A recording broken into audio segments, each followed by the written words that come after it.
I will call the March 1st, 2022 regular meeting of the Mill Creek City Council to order. We'll begin with the Pledge of Allegiance with Councilmember Duquesne lead us tonight.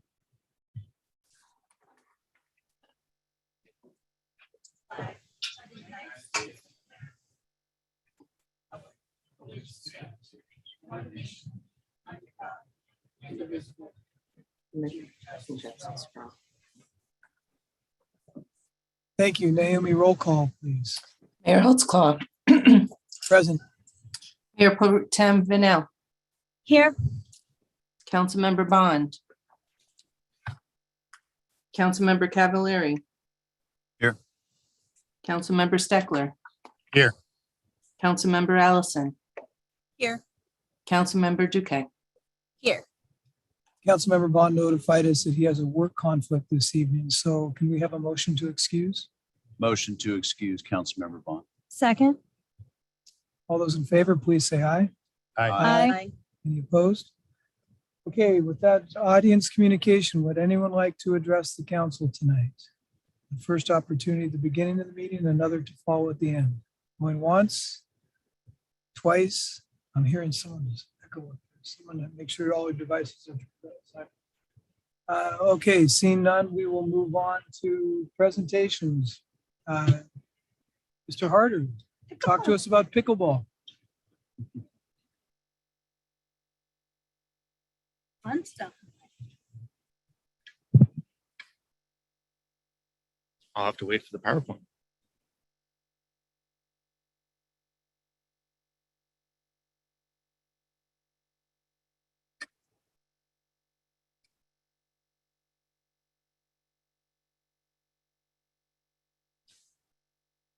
Wrong one.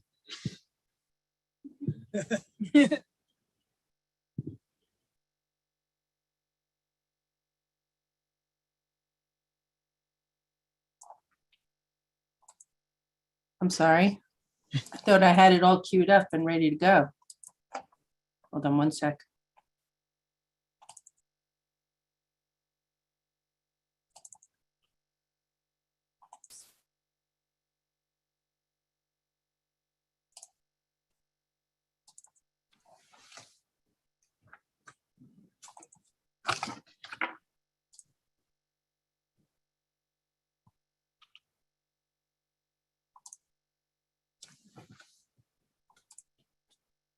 Thanks for your patience, everyone.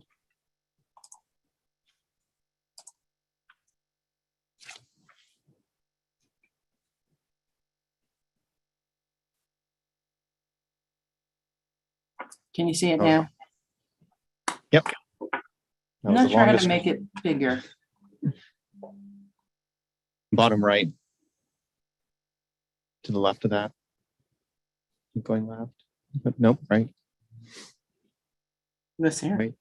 Almost there. One more. This one. There you go. There it is. Okay. All right. That was the longest drum roll ever. Okay. Good evening, Mayor Pro Tem, and City Council members. I'm here to talk to you about pickleball.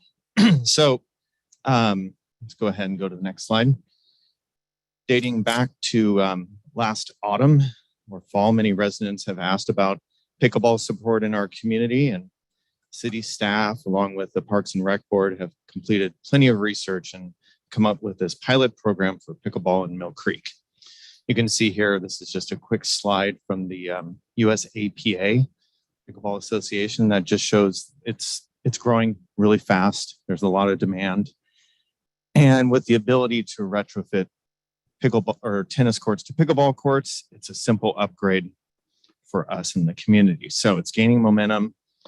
Lots of other cities and sports complexes are retrofitting their courts to satisfy the need in the communities. And we've come to the conclusion that we are going to restripe Heron and Highlands Park.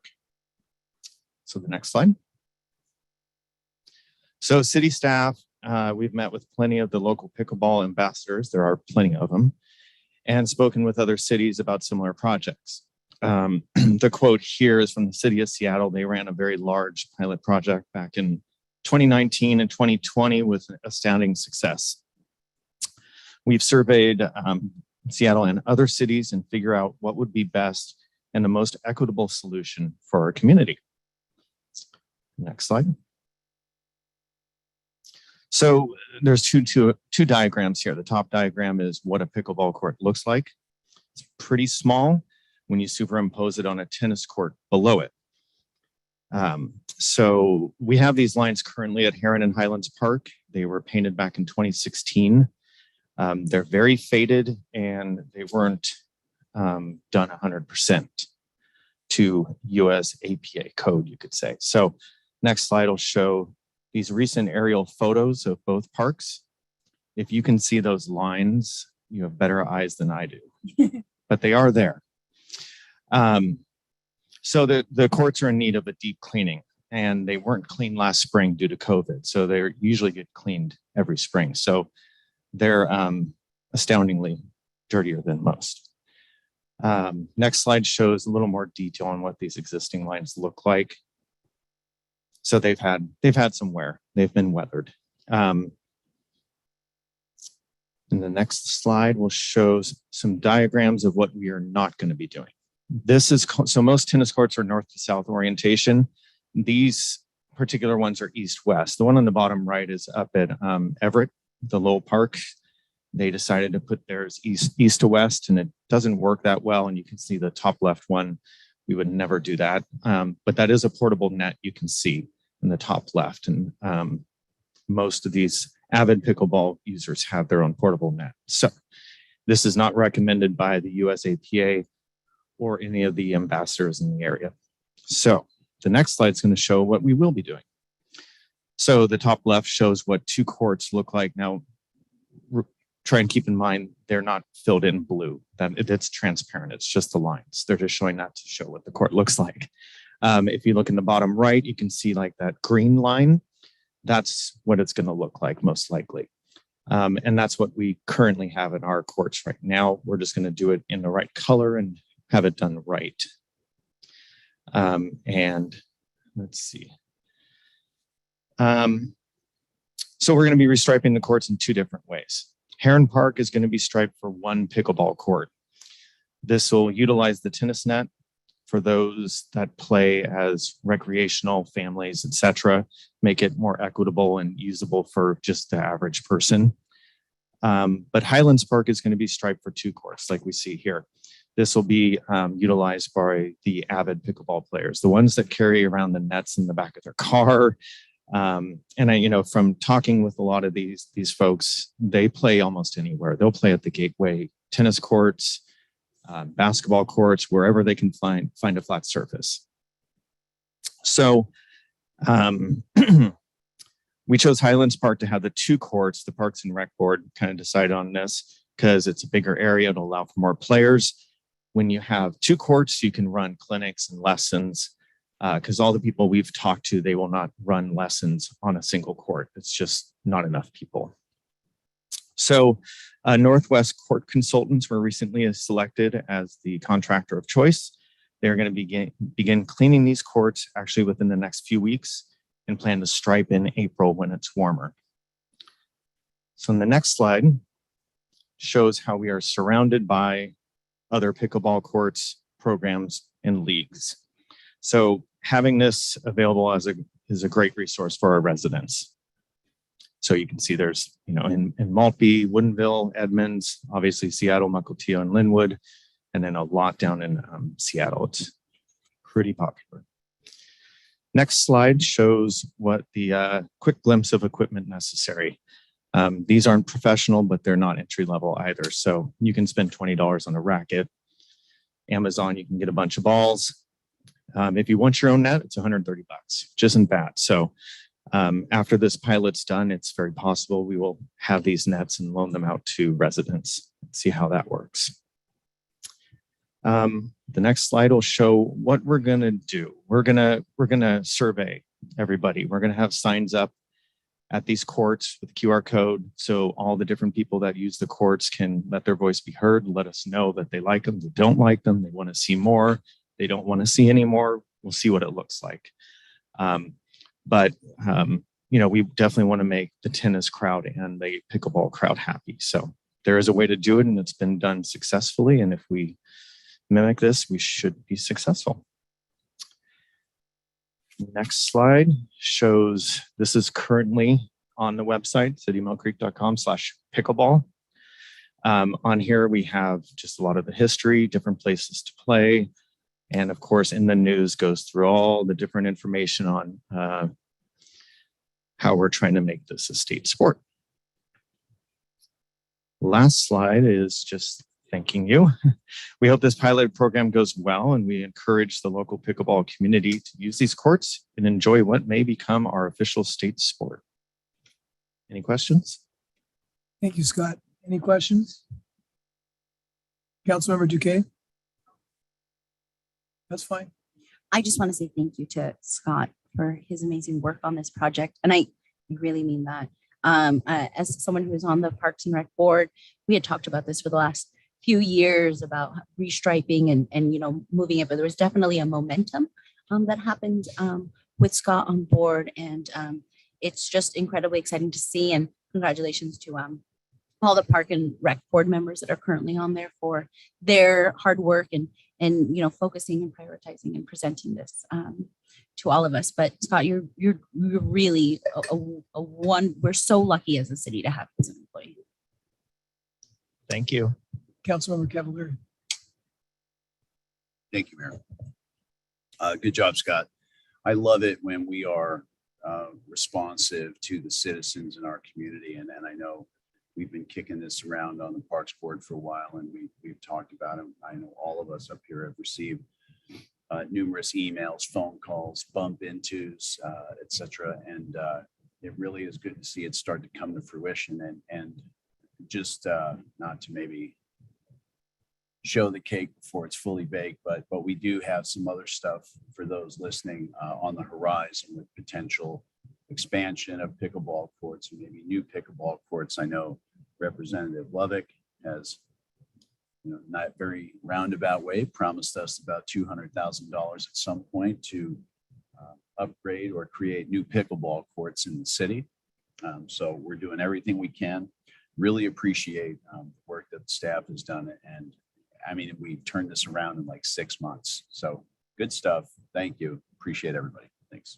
Yeah, I see Tanis is on there. Thank you, Tanis. She helped with a lot with this. So this is a low cost investment, and we're excited. I've also heard from Representative Lovick the possibility of the Heatherwood tennis courts being converted as well, which will double or triple the amount of pickleball courts we have in the city. So yeah, there's a lot to come. See nothing further. Thank you, Scott. Appreciate it. Okay, I'm going to turn it over to item D of old business, city manager executive search firm recommendation. Mayor Pro Tem. Thank you, Mayor. The committee has met and made our decision to bring forward to you tonight for recommendation. A little bit of history for everyone in case they don't remember. We had sent out a request for RFPs, which are recommendations for bid. And so we ended up with 4 firms that sent back RFPs for us to evaluate. And the committee got together and we came up with a set of criteria that we thought was extremely important for all of us. And we sat down and we went through the 4 with that criteria in mind and narrowed down to 2 that we thought were top contenders. And we sat down and interviewed those 2 individually with some very in-depth questions that we each thought was very important.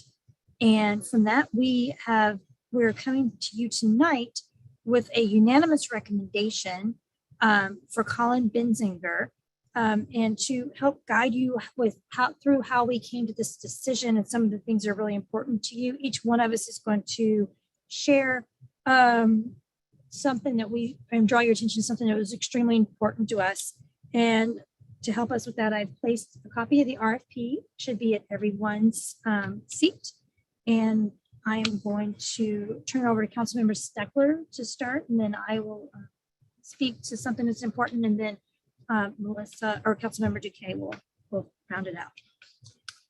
Thank you, Mayor Pro Tem Danielle. There's one thing that we've learned. There's a couple of areas that really cause a search firm and a search to fail. two areas. One is communication, breakdown in communication. And the other one is usually some facet of the background check.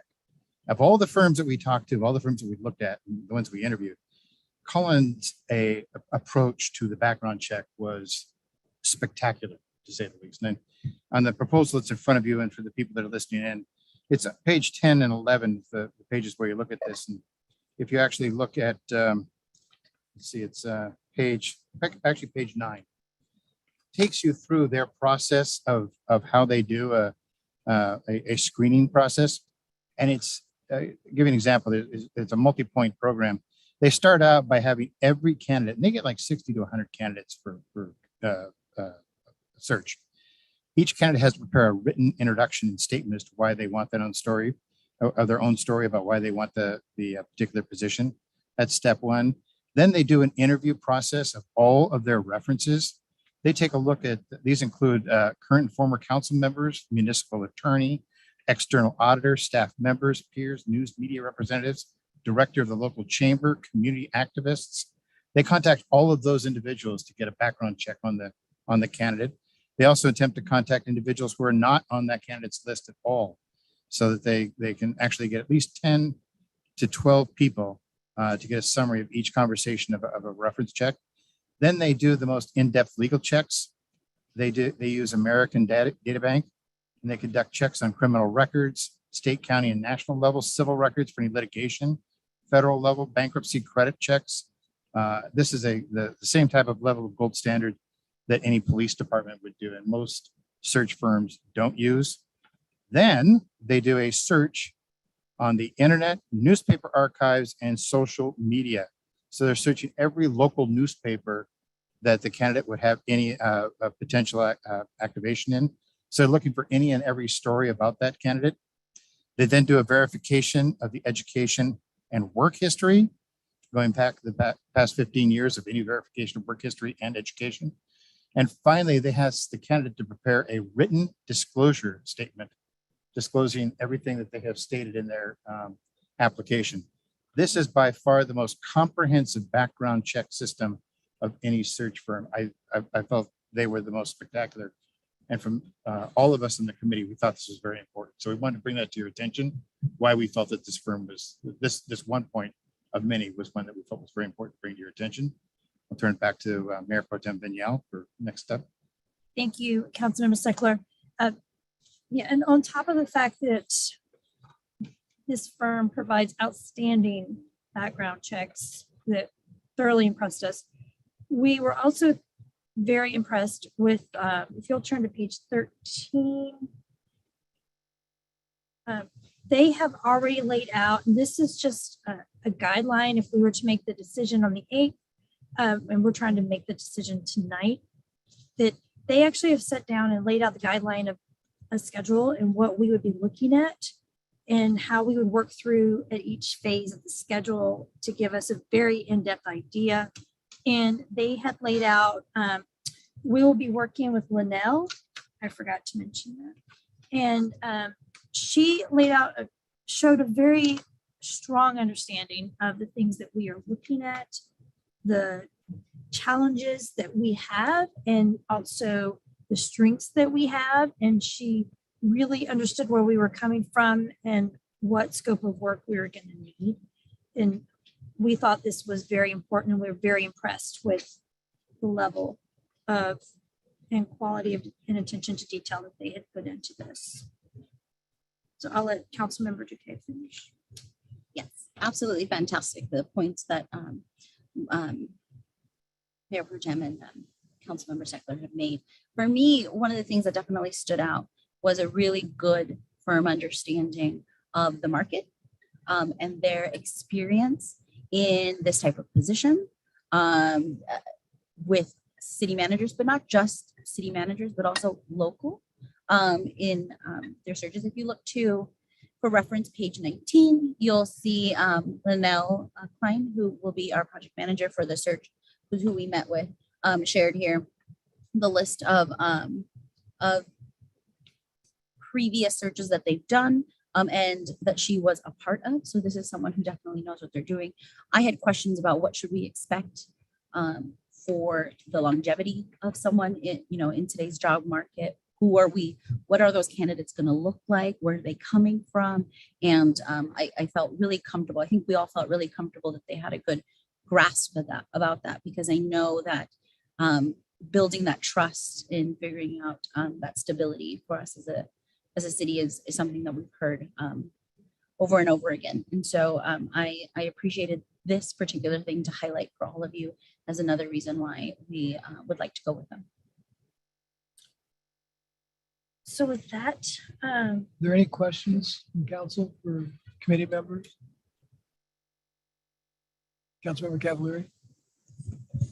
I don't have a question, but I do have a quick comment. I just want to thank the 3 ad hoc committee members for taking on this workload. And I know they met extensively and came to this conclusion that they're about to present, or they have presented this evening. And again, I just want to thank them for their hard work. And I think sometimes that goes unnoticed, and I'm willing to support whatever they're bringing forward. And just so everyone understands this, we have worked with CBA before. They did our search in 2015 for our city manager when we hired Rebecca Palazzotto. So they're not new to the city. They are familiar with the city. Does anyone have any objections with proceeding tonight on making a decision to proceed with CBA?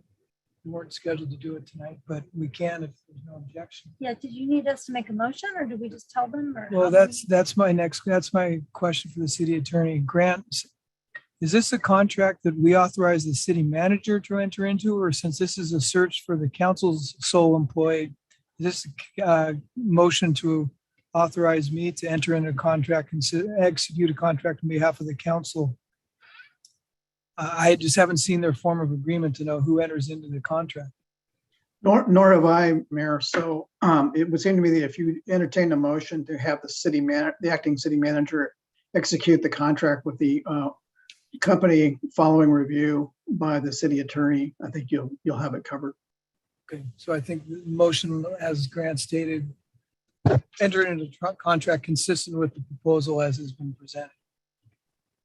Okay, I'd like to make a motion to execute the contract with Colin Benzinger and Associates, consistent with the parameters that Grant, the city attorney, just laid out, review by the city interim city manager. Is that right? Authorizing the acting city manager to enter into the contract as reviewed by the city attorney.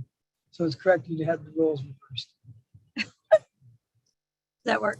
Yes, I think Naomi understands the motion. Second. Is there any further discussion? Okay, hearing none. All those in favor, please say aye. Aye. Aye. Any opposed? Any abstentions? The motion passes 6-0. Thank you again for your work on sorting through all those and doing those interviews. Appreciate all that effort.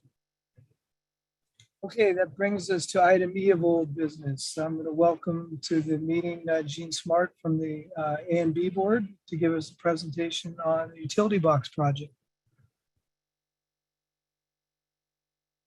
We see you, but we can't. There we go. I've got myself unmuted now, I think. Yes, we can hear you. Nice. Thank you very much. Well, I'm here to represent the Arts and Beautification Board and the completion of another stage of our utility box wrap project. It was one that was really exciting because this time we were able to work with 2 schools. So I just was going to go over a little bit of the history with you. We went into an extended history last time we met. Project history, the early installs were 3 boxes at Main Street at Mill Creek Boulevard done by Amanda Pearman, who was a commercial graphic artist. And I'm sure that you see them when you're going to and from council. We also completed. Jean, Yeah. excuse me for interrupting. We don't see your PowerPoint. Do you want to put that up? Or? Oh, who's my person? There's supposed to be someone there that is doing the PowerPoint. Ah, Naomi. 'cause we Naomi, do you saw have it- the we saw it PowerPoint? earlier. here we go. Naomi's putting it up right now, and she's There going to we go to the next go. slide. That's much better. I was reading from my desk. There you go. Right.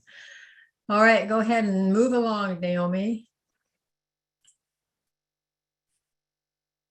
All right, so what you're seeing now is the work of Amanda Pearman, and then the three utility boxes where art was designed by Jackson High School students. It was about 2 or 3 years ago, and that was Kaya Smith was the teacher there, who was an outstanding support to the project. She took her class time to develop these pieces. Okay, we move on. A few months ago, we met with you again, and because the first projects were so successful and had such really positive feedback, we came back to ask whether or not we could add 2 additional box sites, and the cost now it was completed. I believe that you approved something over $8,000 for the projects. It was actually completed for a cost of $7,138. Mill Creek Elementary students completed designs for the boxes located at the corner of 148th and 35th Avenue Southeast. That is right at the corner where the school is located. And so it's a nice place to let people know that children are there and attending school there.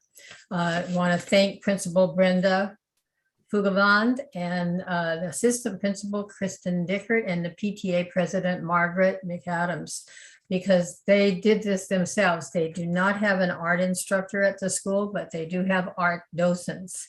My understanding is that most of the work that came to us from that school was completed as an at-home project after the introduction with parents. And that was because COVID prevented any after-school programs to occur there. Heatherwood Middle School students completed designs for the corner of 153rd and the Bothell Highway. And their principal is Laura Willington, and the art instructor was April Musselman. Okay, we can move along. All right, I have a little correction on this slide. There are actually more than 65 submissions from Mill Creek Elementary students. And as I said, many of those pieces were done at home. I believe that there were some teachers there at the school that supported the project and got their students going. And we had entries from all grade levels, all the way from kindergarten to 5th grade. And, you know, they were in varied stages of completion, depending on the students' ability to continue through with at-home projects. A like number of submissions, there were many submissions from Heatherwood Middle School students. They were engaged in an after-school program to secure art for that project. And it was specifically designed, and the principal gave permission for that teacher to conduct that project after school with transportation for students.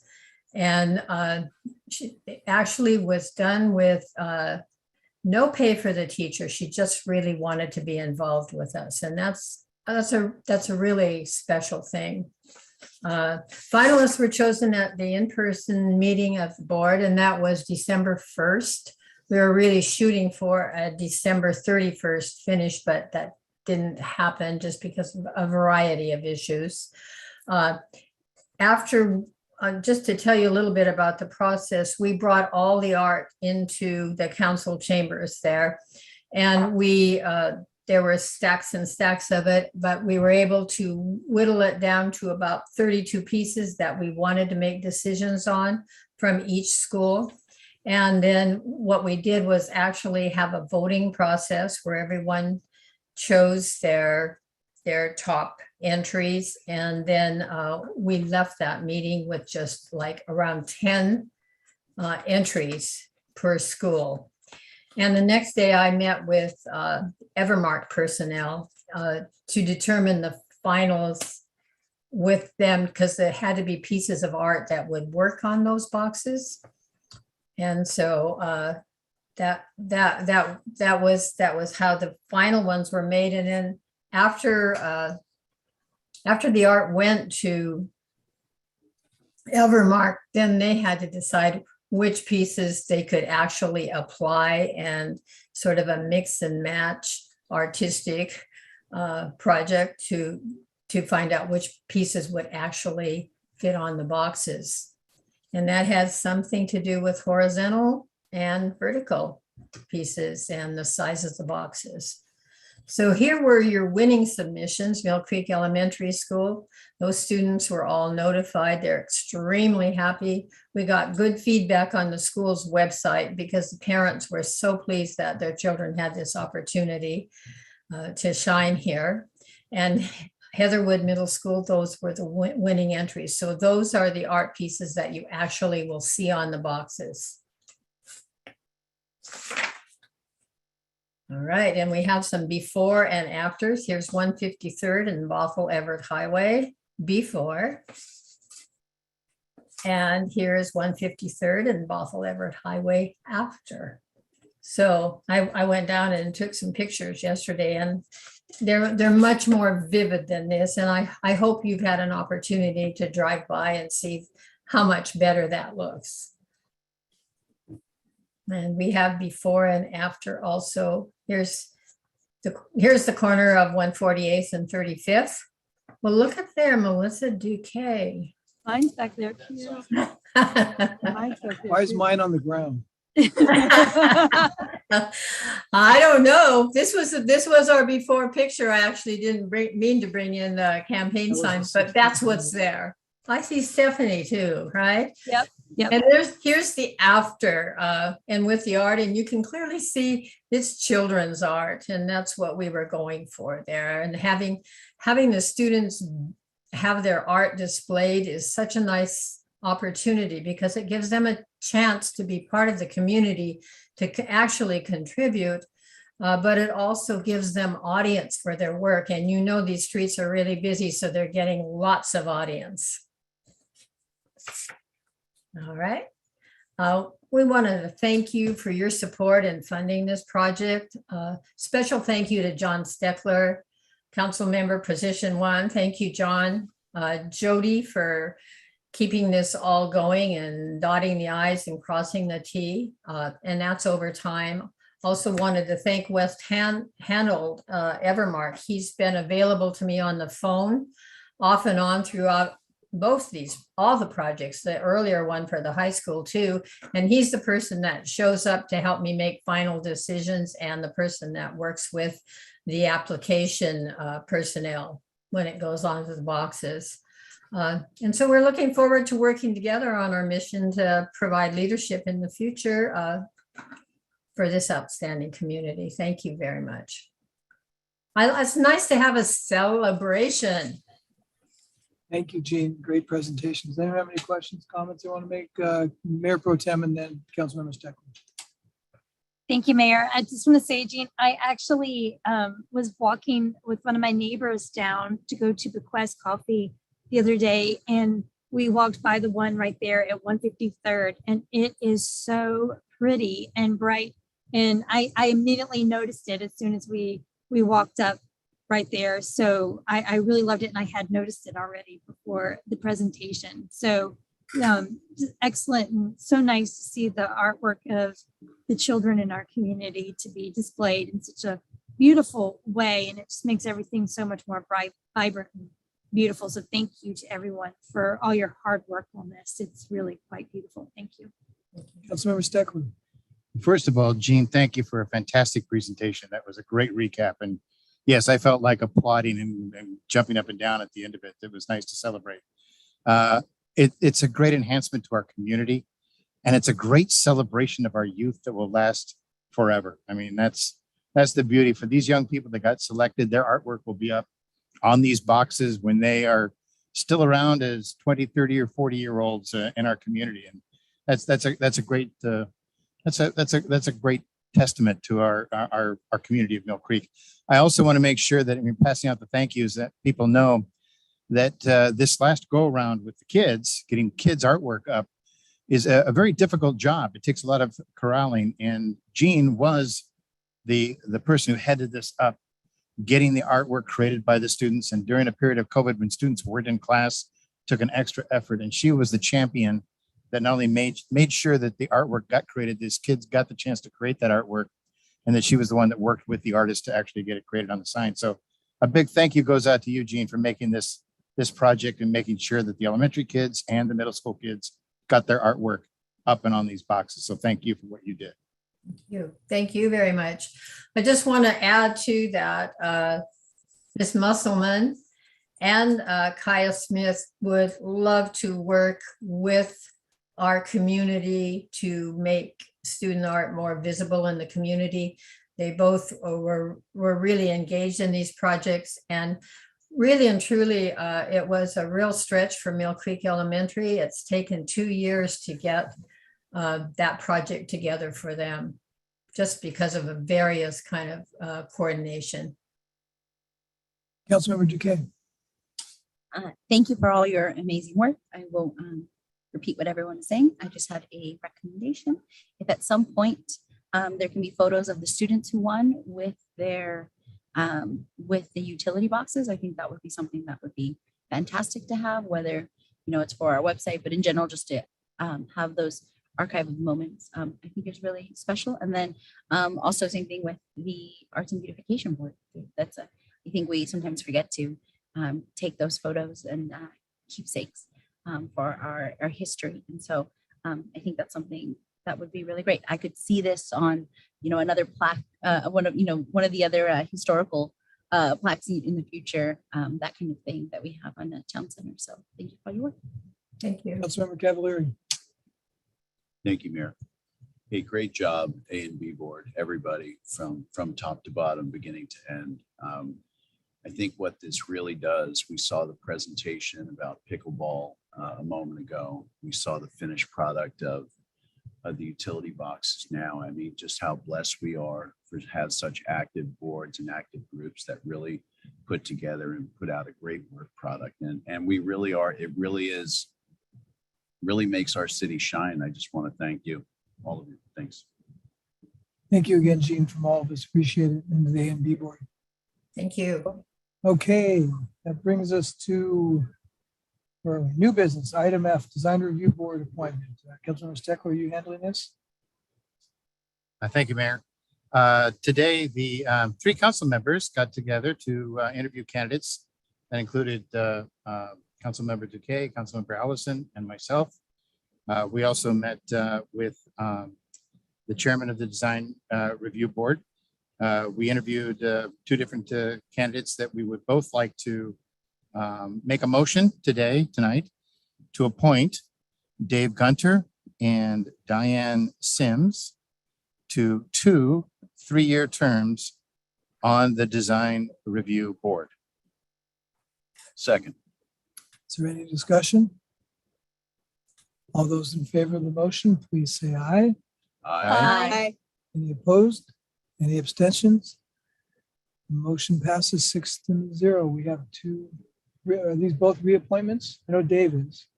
Both are reappointments. Both are reappointments. Well, thank you to both for agreeing to serve again.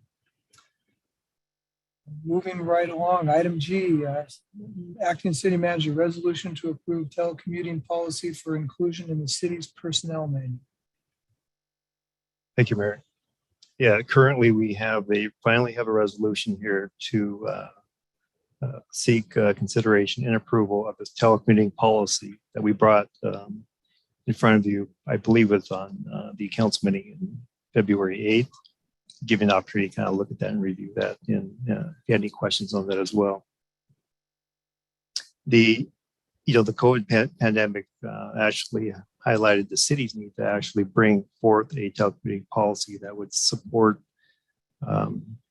employment, including wages and hourly regulations, Public Records Act, record keeping, and many other matters that relate to telecommuting for a number of reasons, whether it's temporary, recurring, or on a regular basis. So it also provides, I want to highlight some eligible requirements as well for leadership to evaluate on a case-by-case basis each employee's need or a group to telecommute. And keeping in mind the importance of actually keeping efficiencies up and the workflow moving smoothly. In our prior council meeting, there was one question by Councilmember Steckler regarding security of personal equipment. And what I'm referring to is actually personally owned equipment that employees have in their homes, for example, with laptops, desktops, modems, anything used to conduct business in a remote location or at home. There is security through that, and I can't explain the details on how that's set up, but we have software, and our IT manager can explain more if you need more details about the software and the hardware that's used to provide that security. We refer to it as a virtual private network, or also known as VPN.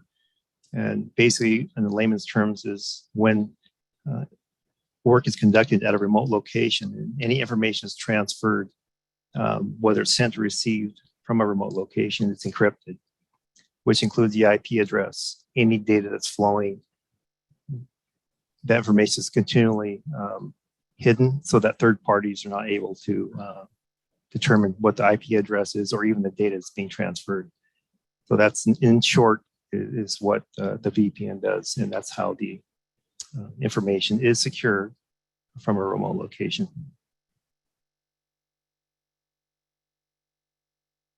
And with that, I'll take any questions. Any more questions on the proposed policy? Or proposed addition to the personnel manual?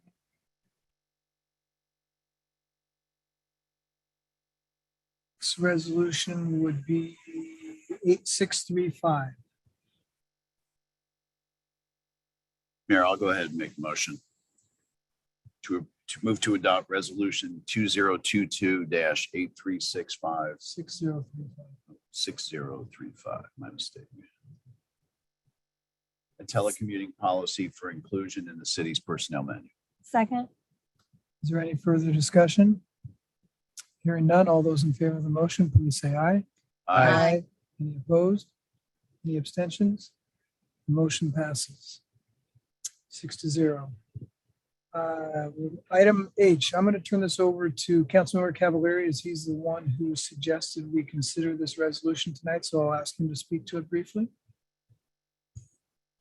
Thank you, Mayor. And I'll be brief. I don't think there's one of us in this room that won't turn on the television tonight or tomorrow morning and see the horrors unfolding in the sovereign nation of Ukraine. I drafted this over the weekend to just try to figure out, besides maybe sending a couple of bucks to a charity, to do doing something collectively to voice our outrage and our disdain at the conduct of other nations. So with that, I will hand it back to the mayor and thank the council and thank the city staff for getting it mocked up for me and getting this on the agenda. Thank you. Does anyone have any objections to us entering this proclamation? Does anyone have a claim? My computer is spinning and I can't read. Thank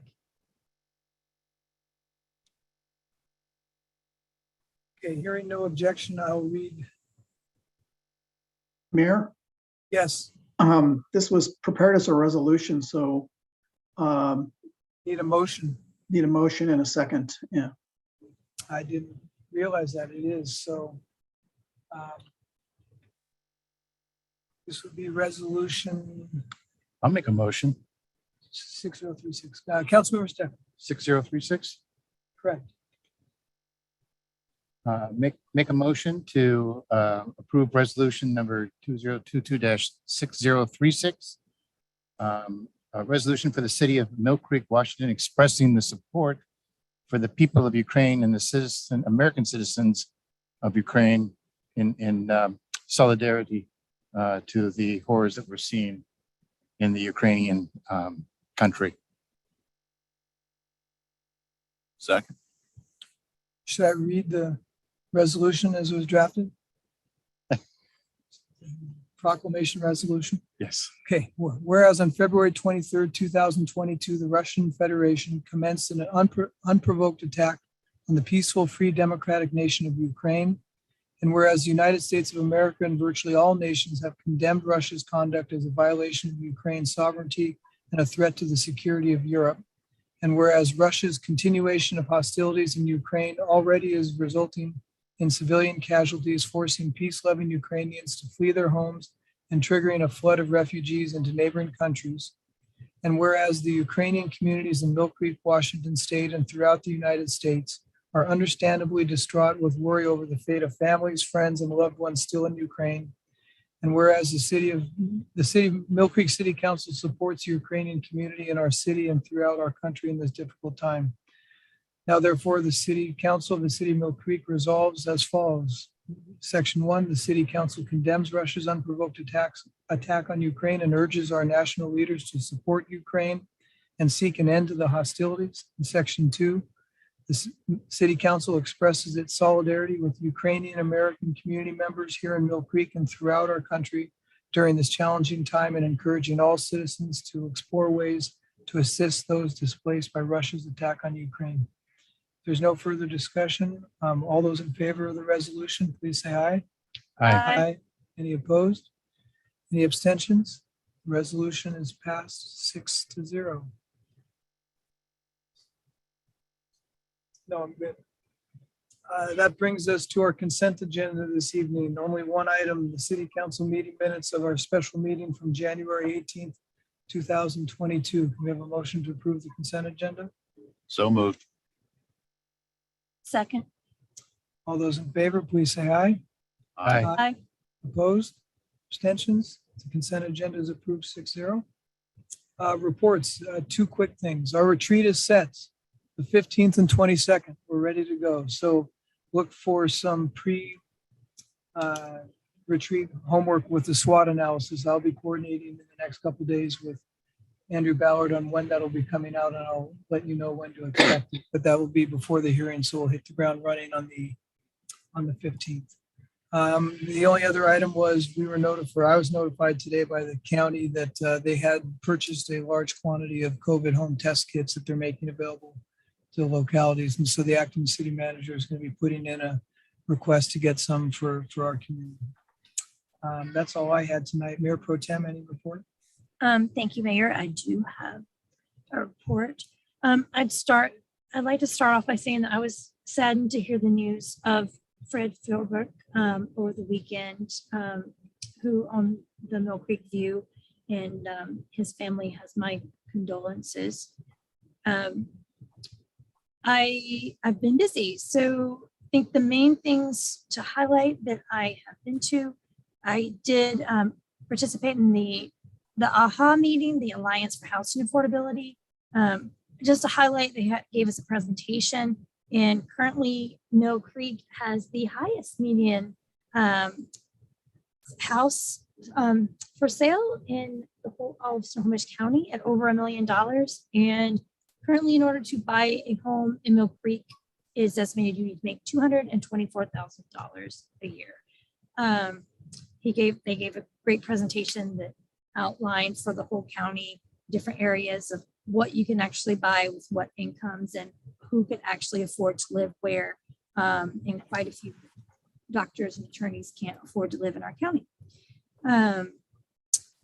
I'd also like to point out that HB 1782, the medium density bill that I've been asking everyone to make sure they checked into and contacted your representatives, that it has failed to move ahead from committee. So that's not going to move forward.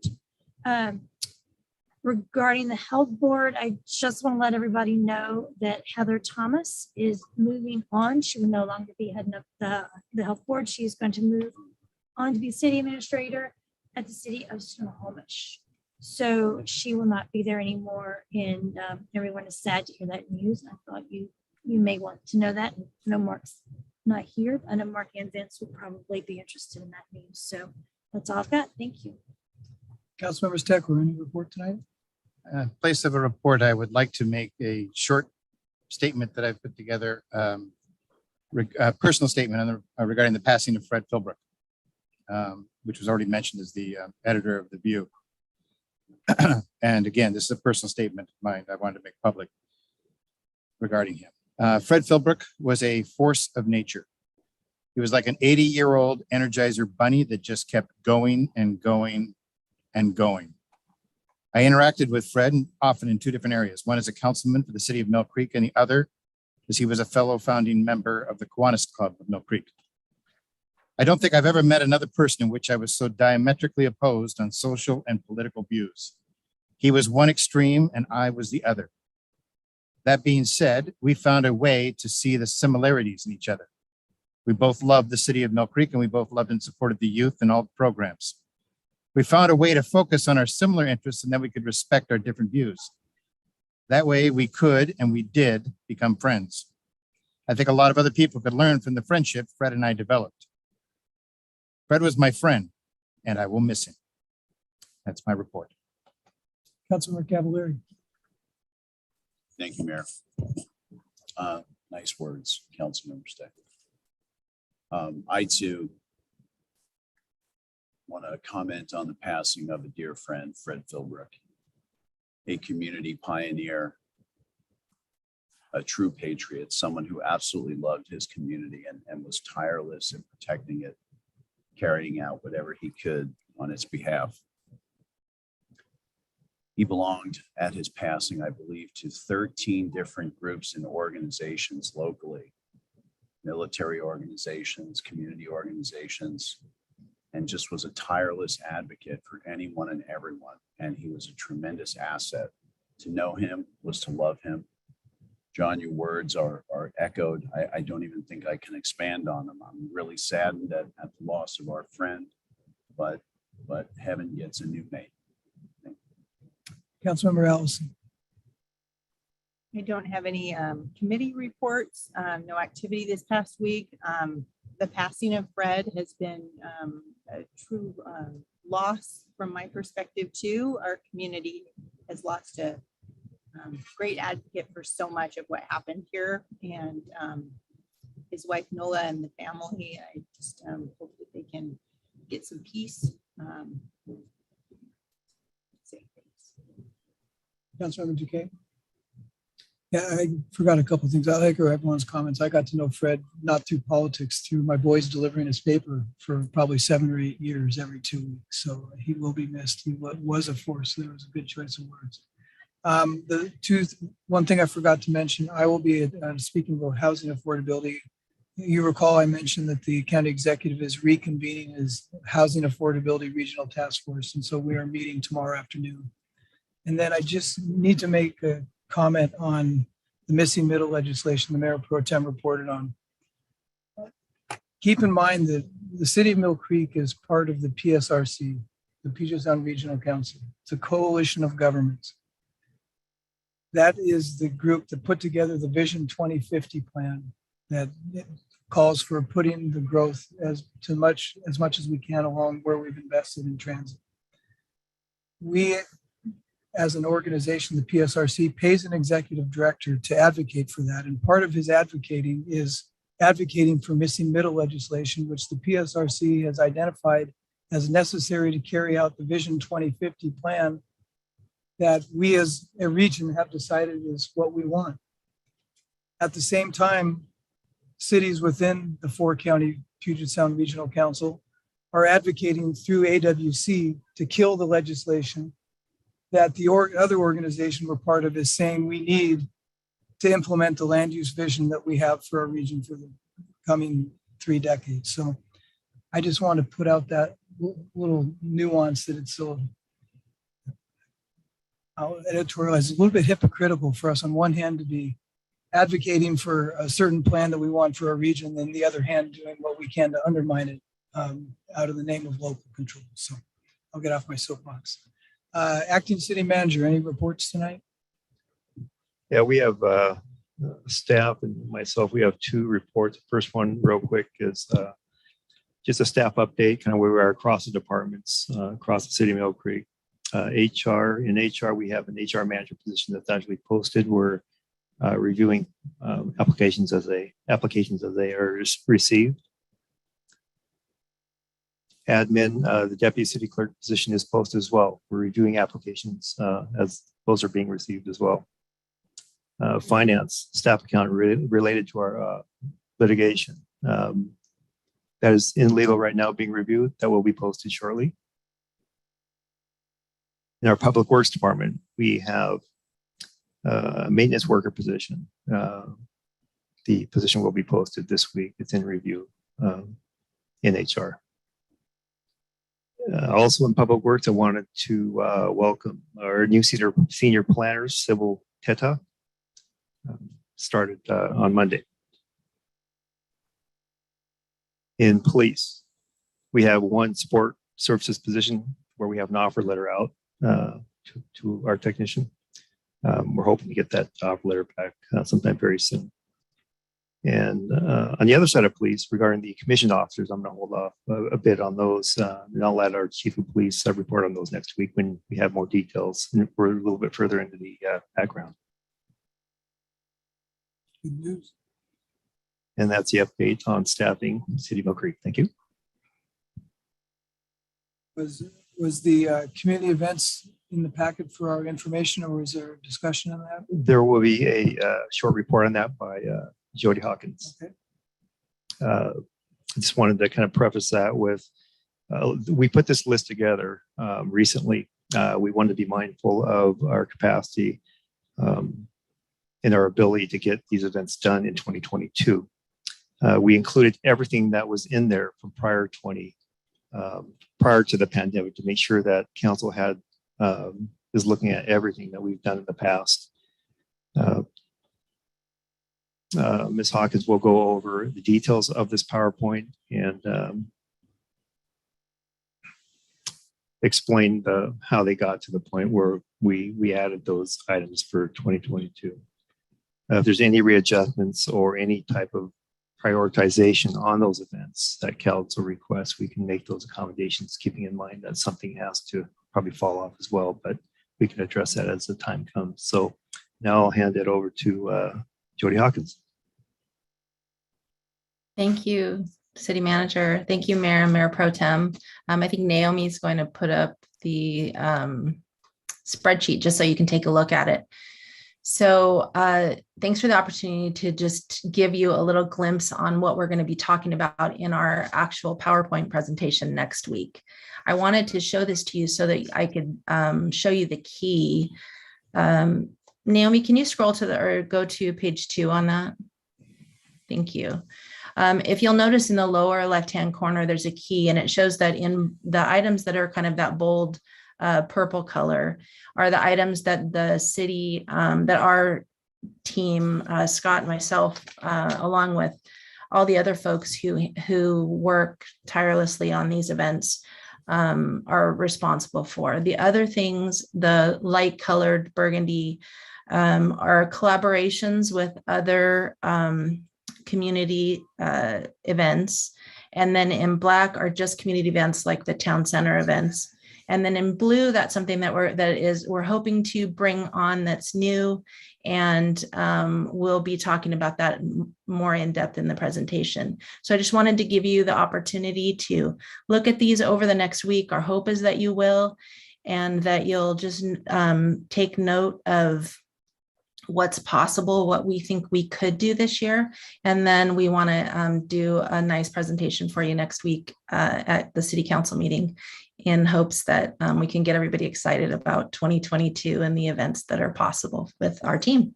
And that's all I have. Anyone have any questions? Councilmember Cavallari. Thank you, Mayor. Just real fast.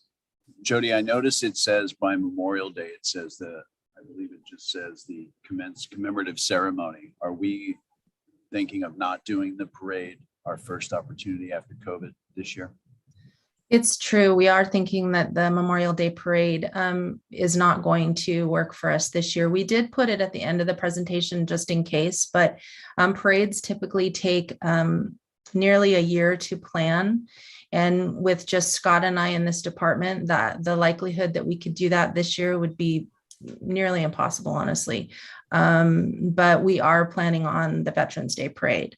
So that's our hope, that we'll be able to ramp up with our activities throughout the year. And then by next year, we'll be able to just be full force with all of the things that the council would like to see us doing. Thanks, Jody. Thanks for your candor. Sure. Mayor Pro Tem. Thank you, Mayor. I I just wanted to touch base real quick because I had someone reach out to me and ask if we were doing something for Earth Day again this year. And I didn't pay close attention. I saw that the Youth Advisory Board is doing a cleanup of North Creek Trail in March. I thought maybe that was it. And I realized, oh yeah, Earth Day is in April. So I didn't know, were we marketing that as something to do for Earth Day, even though it's a little early, or were we not planning on doing anything, any volunteer opportunities for Earth Day this year? I just wanted to check since I was being asked. Well, I think this is one great reason for having this list and bringing up things like that. We just took a look at past lists and maybe that one fell off if there is something that we used to do. So let me take a look at that and let's see, talk about it and see if there's something that we can pull together. I know that Scott was working with the youth board on that the day that you were just talking about. So it's possible that we might be able to change the date of that. So let us take a look at that. Perfect. And last year, I believe, just so you have a little history, Jody, I believe last year was the first time we did anything. And basically what we did was we had volunteers come out and do things throughout the city. So we had people come out and help put out mulch at the parks, different things like that, do cleaning up in some of the parks or on the trail and different areas like that. So that's kind of the way that it turned out to be last year. Doesn't mean it has to continue that way, but I just had someone ask, so I wanted to check in. Thanks. Perfect. I'll make sure we touch on that for next week. Thank you, Jody. Okay, acting city manager, any final reports from you? No other reports. Thank you, Mayor. Okay. We will not be having an executive session tonight, so we will close the meeting without. Sorry, can I just add something for the good of the order? Yeah. I would just like to introduce my first granddaughter, Riley Violet, AKA Lulu. Get a look at her. Look at those big feet on her. They would snatch a salmon out of a stream. Wow. She is, Make sure the record reflects that was grandpa that said that, not one of us. she's incredible, and I'm just so blessed to be in this room. Thanks. That's it. Congratulations. Okay, on that note, now would anyone like to address the council before we adjourn tonight? Ms. Heidel, and followed by Mr. Nelson. You know the drill, name, address, and try to keep your comments to 3 minutes, please. Barb Heidel, 1401 144th Place, Southeast Mill Creek. Thank you, Mayor. I would like to thank Mayor Pro Tem Vignell, Council Members Steckler and Duque for their thorough search for the search firm to find a new city manager. I am encouraged that the firm understands our history and concerns. I look forward to this process progressing positively. Thank you. On another issue, which relates to the list of the community events that I was looking at, in one way, it's great to see the chats with the mayor scheduled out for the year. In another way, I'm sad to see most of them are scheduled on the third Wednesday of each month, since I will not be available to attend those due to a conflict. So I'm really, really upset about that one. Thank you. Mr. Nelson.